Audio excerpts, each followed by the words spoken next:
नमस्कार, आप देख रहे हैं CWB हिंदी न्यूज।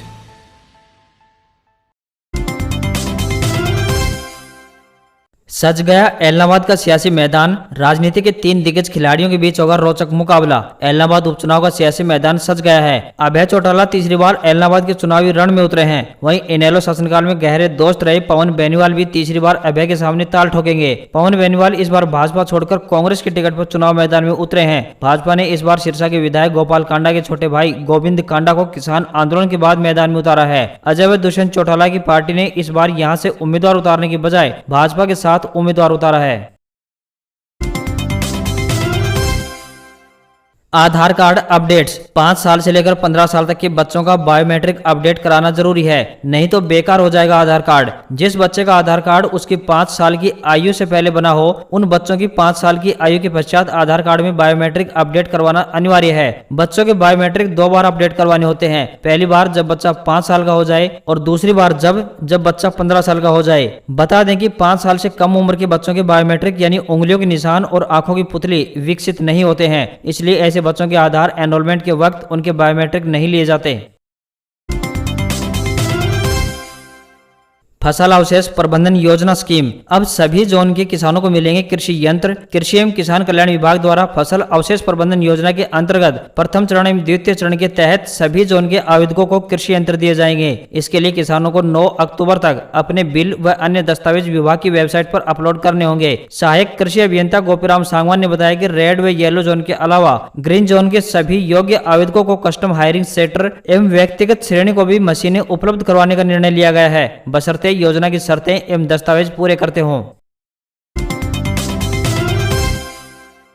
सुकन्या समृद्धि योजना में हर महीने न्यूनतम 250 रुपए और साल में अधिकतम 1.5 लाख रुपए निवेश कर सकते हैं। सुकन्या समृद्धि योजना के तहत 10 साल तक की आयु के बच्चे के नाम पर खाता खुलवाकर 15 साल तक निवेश किया जा सकता है। अधिकतम 2 बच्चों के नाम पर खाता खुलवाया जा सकता है। चरखी दादरी के उपायुक्त प्रदीप गोदारा ने बताया कि सुकन्या समृद्धि योजना के तहत कोई भी माता पिता अपने बेटे के नाम पर किसी भी पोस्ट ऑफिस या फिर बैंक में खाता खुलवा सकता है। अधिकतम 2 बच्चों के नाम पर खाता खुलवाया जा सकता है। अगर बेटे की उम्र 18 साल की हो जाती है और उसे पढ़ाई या फिर उसकी शादी के लिए पैसों की आवश्यकता होती है, तब जमा राशि की 50% यानी आधी राशि निकाल सकते हैं। बेटी के 21 साल के होने पर खाते को बंद किया जा सकता है। इस योजना के अंतर्गत मिलने वाली धनराशि बेटे की उच्च शिक्षा के लिए तथा उसके विवाह के समय सहायक सिद्ध होगी। आमजन को इस योजना का लाभ डाकघरों व बैंकों के माध्यम से दिया जा रहा है।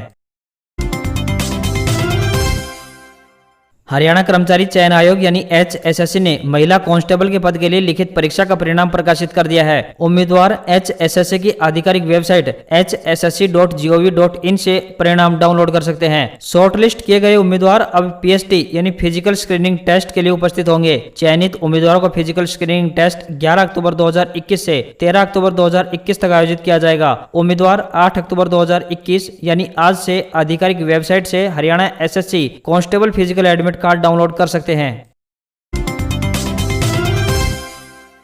हरियाणा में कोयले की सप्लाई प्रॉपर न मिलने से आने वाले दिनों में थर्मलों पर मंडरा रहा है संकट। हरियाणा में चल रहे थर्मल प्लांटों के अंदर कोयले की कमी आने वाले दिनों में देखी जा सकती है। हरियाणा के अंदर कोयले की कमी आने से बिजली संकट गहरा सकता है। हरियाणा में कोयले का स्टॉक खत्म हो सकता है। हरियाणा बिजली विभाग के अतिरिक्त मुख्य सचिव PK दास का कहना है कि बारिश की वजह से कोयले के खानों में पानी भर जाता है, जिसके चलते दिक्कत रहती है। उन्होंने कहा कि इस बार बारिश ज्यादा समय तक हुई है, इसलिए दिक्कत बढ़ गई है। उन्होंने कहा कि वैसे तो हरियाणा के पास 20 दिन के कोयले का स्टॉक रहता है, लेकिन पिछले 2 से 3 महीनों में 3 से 4 दिन का स्टॉक रह रहा है और अब स्टॉक और कम हुआ है। उन्होंने कहा कि वह कोयले की आपूर्ति को लेकर विभिन्न स्तरों पर प्रयास कर रहे हैं। हरियाणा के यमुनानगर, पानीपत व खेदड़ के थर्मल प्लांट कोयले पर आधारित हैं। प्राप्त जानकारी के अनुसार पानीपत में जहां 2 से 3 दिन का कोयला शेष है, तो वहीं यमुनानगर व खेदड़ थर्मल प्लांट में भी मात्र 2 से 3 दिन का कोयला बचा है। अधिकारी लगातार वरिष्ठ अधिकारियों के संपर्क में बने हुए हैं और वरिष्ठ अधिकारियों ने यह मामला मुख्यमंत्री मनोहर लाल खट्टर के संज्ञान में लाया है। बरसात के बाद गुलाबी सुंडी के कारण कपास की फसल को नुकसान हुआ है। फसल कम होने के कारण पड़ोसी सूबे पंजाब ने इलाके में स्थित कॉटन फैक्ट्री को जिंदा रखने के लिए सीमावर्ती खरीद केंद्रों पर कपास की खरीद शुरू कर दी है। सीमांत राज्य की सरकार का साथ पंजाब के आड़ती दे रहे हैं। बुधवार को मंडी कालावाली में कपास की बोली शुरू हुई। भाव को लेकर हरियाणा पंजाब में प्रतियोगिता शुरू हो गई। पंजाब में सर्वाधिक 7,400 रुपए तक लगा, तो वहीं डबवाली में रिकॉर्ड तोड़ 7,620 रुपए भाव मिला। डबवाली में एक दिन में करीब 4,000 क्विंटल कपास की खरीद हुई है। किसानों को भावांतर की भरपाई के लिए मिल सकते हैं 1,000 रुपए। योगेंद्र यादव ने भी मांग रखी। रेवाड़ी समेत समूचे दक्षिण हरियाणा क्षेत्र की प्रमुख फसल बाजरे पर किसानों को दी जाने वाली भावांतर भरपाई की राशि 600 रुपए से बढ़ाकर 1,000 रुपए करने की मांग अब चौतरफा उठने लगी है। मंगलवार को भाजपा के कई विधायकों ने मुख्यमंत्री मनोहर लाल से मिलकर भावांतर भरपाई की राशि 600 रुपए से बढ़ाकर 1,000 रुपए करने की मांग की थी। वहीं अब जय किसान आंदोलन के संस्थापक योगेंद्र यादव की ओर से भी इस बाबत मुख्यमंत्री मनोहर लाल को पत्र लिखा गया है। जय किसान आंदोलन के संस्थापक योगेंद्र यादव ने मुख्यमंत्री मनोहर लाल को पत्र भेजकर बाजरे पर किसानों को दी जाने वाली भावांतर भरपाई की राशि 600 रुपए से बढ़ाकर 1,000 रुपए करने की मांग की है। योगेंद्र यादव ने अपने पत्र में लिखा है कि किसानों को मंडी में बाजरे का भाव बेहद कम मिल रहा है। 600 रुपए भावांतर भरपाई से मिलने के बावजूद उनको समर्थन मूल्य यानी 2250 रुपए प्रति क्विंटल का भाव नहीं मिल पाएगा। इससे किसानों को भारी नुकसान उठाना पड़ेगा।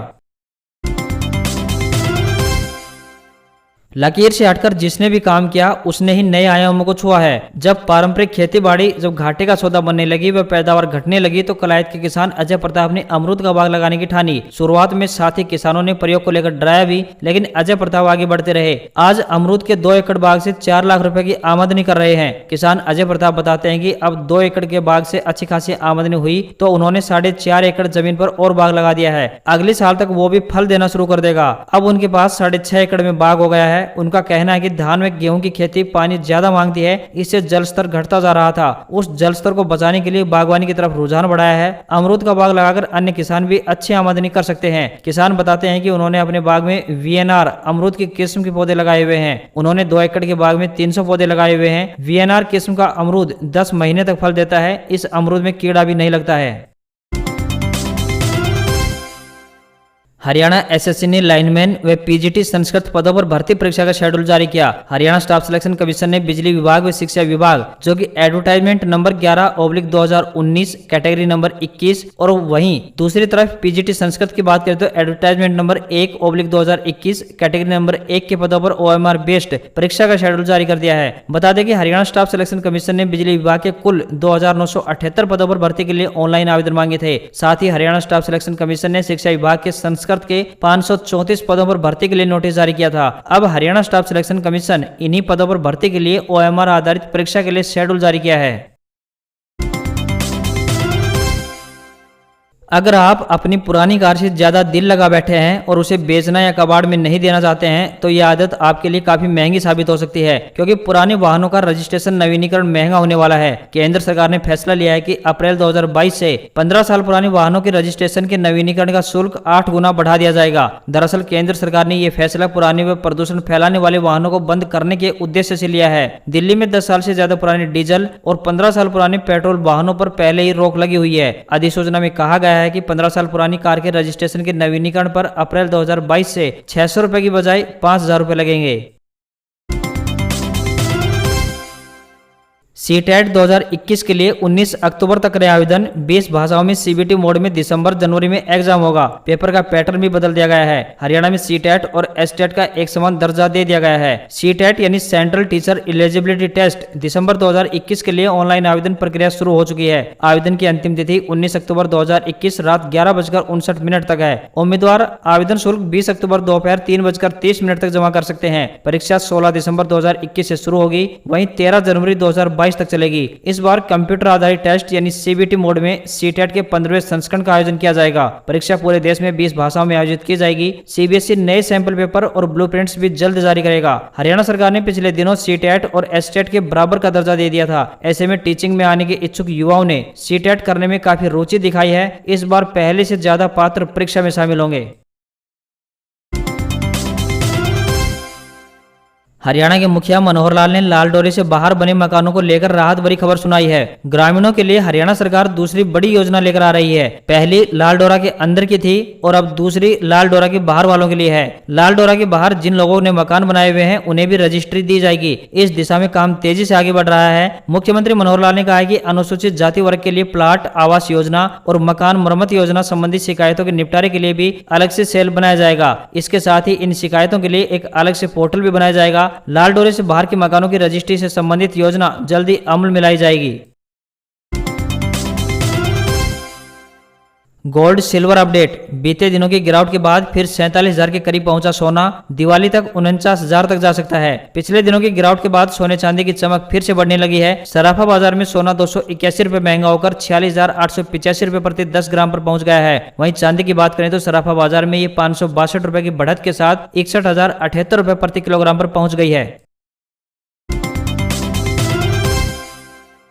क्या आपके पास भी ऐसा कोई मैसेज आया है जिसमें यह दावा किया जा रहा है कि रिजर्व बैंक ऑफ इंडिया आपको 19,900 रुपए के बदले आपको 8 करोड़ रुपए देगा? ईमेल और मैसेज के साथ साथ प्रमाण पत्र की फोटो भी वायरल हो रही है जिसमें दावा किया जा रहा है कि ये सर्टिफिकेट को आरबीआई ने जारी किया है। अगर आपके पास भी कोई ऐसा मैसेज आया है जिसमें यह दावा किया जा रहा हो कि आपको 19,900 रुपए जमा करवाने के एवज में 8 करोड़ रुपए मिलेंगे तो इस झांसे में बिल्कुल न आए। वहीं कुछ लोगों को इस तरह के मैसेज और ईमेल भेजे जा रहे हैं जिसमें दावा किया जा रहा है कि लोगों को वन टाइम निवेश करने पर reserve bank of India 8 crore रुपए देगा। 8 करोड़ रुपए का एक जमा प्रमाण पत्र जारी किया जा रहा है जिसके बदले लोगों को पहले 19,900 रुपए की रकम चुकानी होगी। वहीं पीआईबी ने लोगों को इस फेक मैसेज से बचकर रहने की सलाह दी है और कहा है कि आरबीआई लॉटरी फंड को लेकर वायरल हो रही इस तरह के फेक मैसेज को बिल्कुल भी स्वीकार नहीं कर रहा है, यानी ये झूठा मैसेज है।